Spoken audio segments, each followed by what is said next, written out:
열왕기상 19장입니다. 함께 읽죠. 시작. 아비 엘리야가 행한 모든 일과 그가 어떻게 모든 선지자를 칼로 죽였는지를 이세벨에게 말하니 이세벨이 사신을 엘리야에게 보내어 이르되 내가 내일 이맘때에는 받으신 내 생명을 저 사람들 중 한 사람의 생명과 같게 하리라. 그렇게 하지 아니하면 신들이 내게 벌 위에 벌을 내림이 마땅하지라 한지라. 그가 이 형편을 보고 일어나 자기 생명을 위해 도망하여 유다에 속한 브엘세바에 이르러 자기의 사원을 그곳에 머물게 하고 자기 자신은 광야로 들어가 하룻길쯤 가서 한 로뎀 나무 아래에 앉아서 자기가 죽기를 원하여 이르되 여호와의 넉넉하오니 지금 내 생명을 거두시옵소서. 나는 내 조상들보다 낫지 못합니다. 로뎀 나무 아래에 누워 자더니 천사가 그를 오르만지며 그에게 이르되 일어나서 먹으라 하는지라. 본즉 머리맡에 숯불에 구운 떡과 한 병 물이 있더라. 이에 먹고 마시고 다시 누웠더니 여호와의 천사가 또 다시 와서 오르만지며 이르되 일어나 먹으라. 내가 갈 길을 다 가지 못할까 하느라는지라. 이에 일어나 먹고 마시고 그 음식물의 힘을 의지하여 40주 40야를 가서 하나님의 산 호렙에 이르니라. 엘리야가 그곳 굴에 들어가 거기서 머물렀니 여호와의 말씀이 그에게 임하여 이르되 엘리야야 내가 어찌하여 여기 있느냐. 아멘. 오늘 본문 열왕기상 19장의 내용은 주일에도 잠깐 언급했던 엘리야의 좌절과 절망에 대한 이야기죠.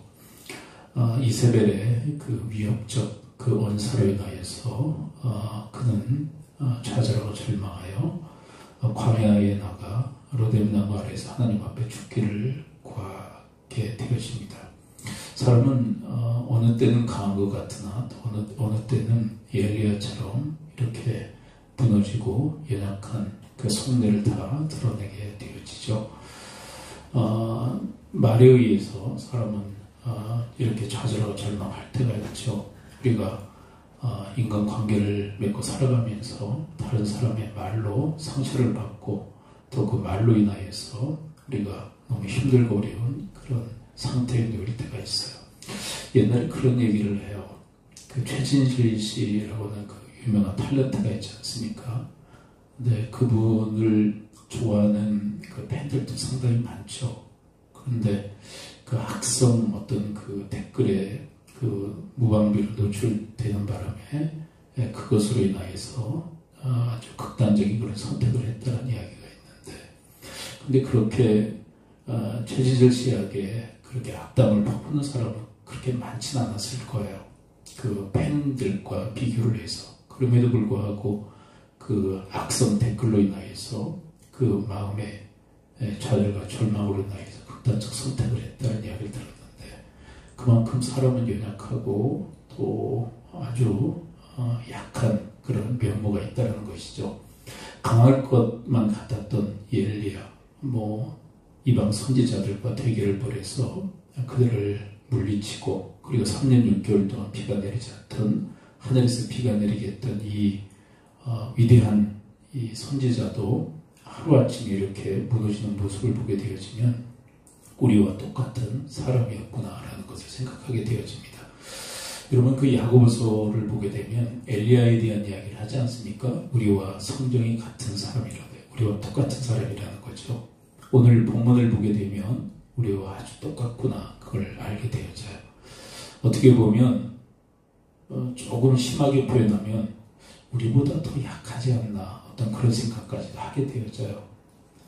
그런 사람이 하나님 앞에 기도함으로 하늘의 문을 닫고 하늘의 문을 열었다면 우리도 기도하면, 엘리야가 어떤 뛰어났기 때문에 그런 기적의 역사가 일어난 것이 아니라 그가 기도했기 때문에 우리와 똑같은 사람이었음에도 불구하고 기도함으로 하나님의 그 능력의 역사가 일어난 것처럼 우리도 이 엘리야와 똑같은 사람들 아닙니까? 그래서 야고보서의 교훈은 무엇입니까? 우리도 기도하면 엘리야와 같은 그런 하나님의 능력의 역사가 일어날 수 있다라고 이야기를 하고 있는 것이에요. 자, 그런데 하나님께서 이 엘리야를 회복시키시기 위해서 먼저 취하신 방법은 그 육신의 연약함을 먼저 돌보고 계시다는 거죠. 열왕기상 19장 우리 5절 말씀을 우리 한번 다시 한번 읽어보도록 할까요? 열왕기상 19장 5절 우리 한번 다시 한번 읽어보도록 합니다. 시작.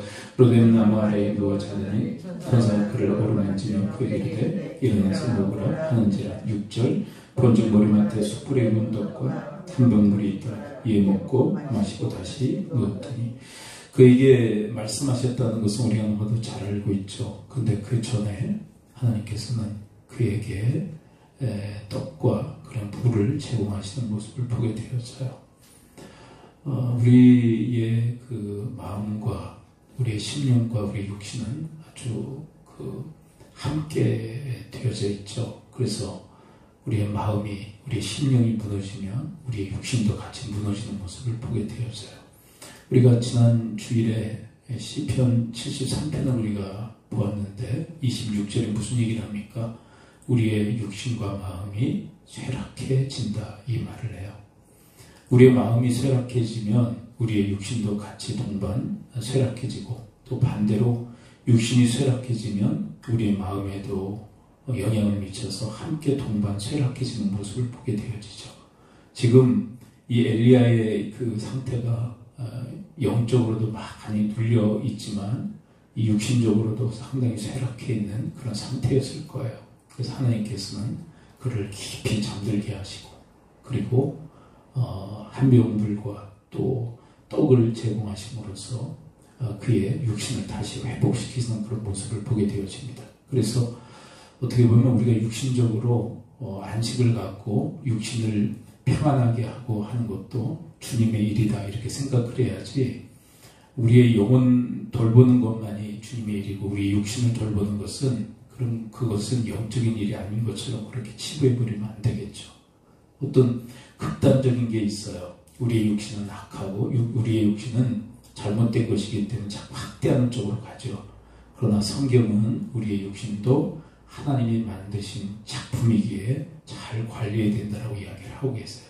그래서 쉼을 주고, 그리고 기력을 회복하기 위해서 먹을 것과 마실 것을 제공하는 것은, 그것은 하나님의 일임을, 육신적인 일이 아니라 세상적인 일이 아니라 하나님의 일임을 오늘 본문에서 우리에게 보여주고 있는 것이에요. 그래서 여러분들의 육신을 잘 관리해서 여러분들의 몸을 주님의 그 작품으로 잘 여러분들이 다룰 수 있게 되기를 축원을 드립니다. 그래서 여러분들의 몸을 잘 관리하는 것이 영을 또한 잘 관리하는 것으로 생각을 해야 돼요. 그래서 어떤 분은 그런 얘기를 해요. 영성은 뭐냐? 몸을 잘 관리하는 것이다. 근데 이게 말이 안 되잖아요. 영성 관리와 몸 관리가 따로인데 왜 이 몸 관리, 건강 관리가 영성 관리라고 얘기하느냐? 여기 영향을 미치기 때문에 그래요. 여러분, 우리가 건강을 잃어버리면 영적인 일을 하나도 할 수가 없어요. 맞죠? 건강을 잃어버렸는데 무슨 영적인 일을 감당할 수 있습니까? 그래서 영과 몸은 하나라고 봐야 해요. 여러분, 우리가 성경을 통해서 기가 막힌 말씀이 뭐냐면, 마지막 날 하나님께서 우리의 육신도 부활을 시키신다고 이야기하시지 않습니까? 영광의 몸으로. 근데 우리는 이런 생각을 해요. 굳이 우리 몸까지 부활시키실 필요가 있을까? 근데 그만큼 소중하다는 거예요, 하나님께는.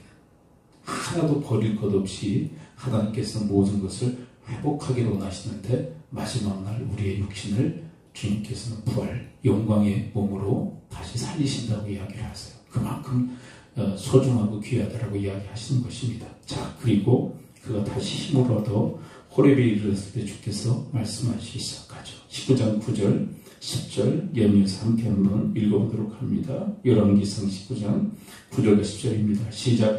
엘리야가 그곳 굴에 들어가 거기서 머물더니 여호와의 말씀이 그에게 임하여 이르되, 엘리야야, 내가 어찌하여 여기 있느냐? 그가 대답하되, 내가 만군의 하나님 여호와께 열심히 예배하오니 너는 이스라엘 자손이 주의 언약을 버리고 주의 제단을 헐며 칼로 주의 선지자를 죽였사오며 오직 나만 남았거늘 그들이 내 생명을 찾아 빼앗으려 하나이다.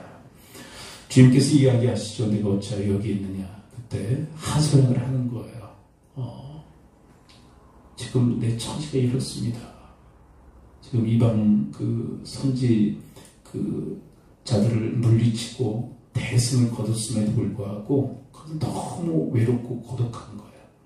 지금까지 살아오는 그 삶이 이렇게 외롭고 고독했다는 것을 이야기하는 것이죠. 이제 나만 남았습니다.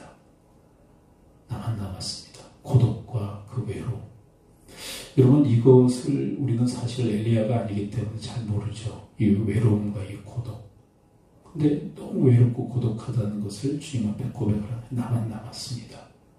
하나님의 선지자들이 다 죽임을 당하고 나만 남았습니다. 근데 나중에 주님은 이야기를 하시죠. 너만 남은 거 아니야. 바알에게 무릎을 꿇지 않은 하나님의 사람 7,000명이 아직도 남아있다. 그 얘기를 하세요. 근데 사실 우리가 주님의 그 일을, 주님의 그 사역을 감당하면서 이런 외로움과 고독에 빠질 때가 있어요. 막 열심히 특신인 사람들의 어떤 그 특성이라 할 수 있어요. 이게 뭐냐면 나만 아는 것 같아. 이런 외로움, 고독. 그렇죠?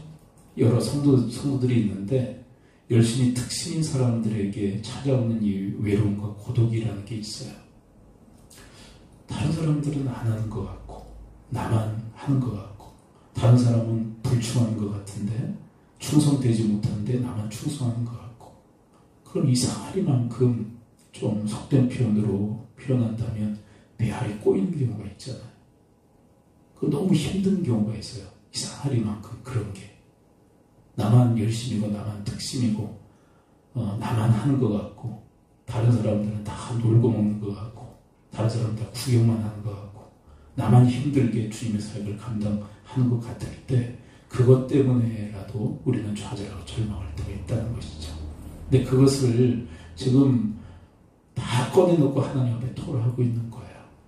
나만 하는 것 같습니다. 이 시대에 나만 주님을 위해서 열심히 특심하여 지금 일하고 있는 것 같습니다. 다 죽임을 당하고 나만 외로이 고독하게 남았습니다. 그 얘기를 다시 한번 14절에서 이야기하고요. 이제 주님께서 15절부터 18절에 말씀을 하십니다. 이 말씀을 함께 연결해서 읽고 말씀이 결론을 맺도록 하죠. 19장 15절부터 18절까지 함께 읽죠. 시작. 여호와께서 그에게 이르시되 너는 내 길을 돌이켜 광야를 통하여 다메섹에 가서 이르거든 하사엘에게 기름을 부어 아람 왕이 되게 하고 너는 또 nim시의 아들 여호에게 기름을 부어 이스라엘 왕이 되게 하고 또 마암물홀라 사밧의 아들 엘리사에게 기름을 부어 너를 대신하여 선지자가 되게 하라. 하사엘의 칼을 피하는 자는 예후가 죽일 것이요 예후의 칼을 피하는 자를 엘리사가 죽이리라. 그러나 내가 이스라엘 가운데 7,000명을 남기리니 바알에게 무릎을 꿇지 아니하고 다 바알에게 입맞추지 아니한 자니라. 그에게 마지막 미션을 허락하시죠. 아람 왕을 세우고 이스라엘 왕을 세우고 그리고 너의 후계자 엘리사를 세워라. 그렇게 이야기하세요. 근데 여러분 이 말씀을 이렇게 들어보면 좀 이상한 면이 있지 않습니까? 저는 이 말씀을 읽을 때마다 좀 이상해요. 뭐냐면 지금 엘리야는 좌절하고 절망이 있잖아요. 외롭고 고독하잖아요. 그럼 이런 말씀을 들려줄 법하지 않습니까? 왜냐하면 그런 말씀을 다른 하나님의 사람들에게 들려주기 때문에 두려워하지 말라. 놀라지 말라. 내가 너와 함께하느니라. 이 말씀을 우리가 많이 기억하고 들어봤잖아요. 그렇죠? 근데 엘리야에게는 그런 말씀이 없어요. 그리고 마지막 미션을 그에게 말씀하시는 것으로 끝나셔요. 왜 그러냐면 여러분 엘리야라고 하는 이 인물에게 저는 하나님께서 맞춤형 말씀을 하셨다고 생각을 해요. 맞춤형 말씀. 엘리야와 엘리사는 너무 다르죠. 엘리야는요 우울질이에요. 상당한 우울질의 인물이에요. 말도 별로 없고 사실 이렇게 고독하고 외롭게 사역하는 것도 그의 성격과도 많이 맞물려 있다고 보아도 과언이 아니에요. 근데 엘리사는 상당히 외향적인 인물이에요. 여러분 이 말이라고 하는 게 그냥 똑같은 말의 위로를 받는 사람도 있지만 자기에게 맞춰서 말이 들릴 때 정말 위로를 얻고 회복되는 그런 사람들이 있어요. 저는 이 말씀이 이 엘리야에게 맞춤식으로 하나님께서 하신 말씀이라고 좀 봐요. 네. 우리에게 각자 하나님께서 케이스 바이 케이스로 주님 우리에게 맞춰서 이야기를 하셔요. 왜냐하면 우리의 처지와 우리의 기질과 우리의 성품이 다 다르기 때문에. 그런데 이 말씀에 이 말씀 이후에 엘리야를 추적해서 이렇게 보게 되면 그가 회복되어져 있는 모습을 보게 되었어요.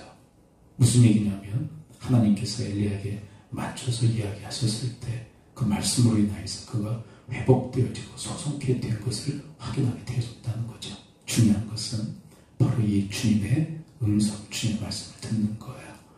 그러면 여러분들이 우리 이제 육성과 같은 그런 말씀을 들어야 되느냐, 그렇게 생각하시기보다는 주님은 우리에게 말씀하실 때 육성으로 들려주시는 경우가 그렇게 많지는 않죠. 일평생에 또 우리에게 말씀하시는 경우가 또 그렇게 많지는 않고, 그렇다고 해서 하나님께서 우리에게 말씀하실 수 없는 분이냐, 이거에 대해서는 지금 이야기하기엔 너무 시간이 너무 없어요. 하여간 주님은 인격적인 분이기 때문에 우리에게 말씀하실 수 있는 분이에요. 자, 다시요. 주님은 인격적인 분이기 때문에 우리에게 말씀하실 수 있는 분입니다. 근데 이런 육성으로 들려주시는 경우가 아니라 우리에게 생각의 형태로, 감동의 형태로 주님께서 말씀하시는 경우도 너무나도 많아요. 그리고 이것이 주께로부터 왔는지 그렇지 않은지를 알기 위해서는 어떻게 되느냐, 우리가 주의 뜻을 행하리 하면 이것을 분별할 수 있다라고 요한복음 17장 이야기를 하고 계세요. 그런데 우리가 그냥 흥미 위주로 궁금해서 인간적으로 그래서 물어보면 일단은 이게 분별이 안 돼요. 우리의 기준이 잘못되어 있기 때문에. 그리고 주님은요, 우리에게 감동이나 생각의 형태로, 그리고 가장 중요한 것은 하나님의 말씀을 통해서, 기록된 성경을 통해서 우리에게 말씀하시는 경우가 대부분이에요. 그래서 말씀에 우리가 귀를 기울여야 돼요. 근데 우리에게 주시는 그 말씀을 들을 때 우리에게 맞춤이신 말씀을 하시는 그 경우에 우리가 영적으로 회복되어지고 또 우리가 소송케 되어진다는 것이죠. 기도합니다. 아버지 하나님, 오늘 말씀해 주시니 감사를 드립니다. 그토록 좌절하고 절망했던 엘리야를 주님 다시 회복시키시기 위해서 숯불에 구운 떡과 물을 제공하셔서 그의 육신의 연약함을 붙들어 주시고 그에게 말씀하심으로, 특별히 그에게 맞춤식 말씀을 해주심으로 그의 영혼도 소송케 하시고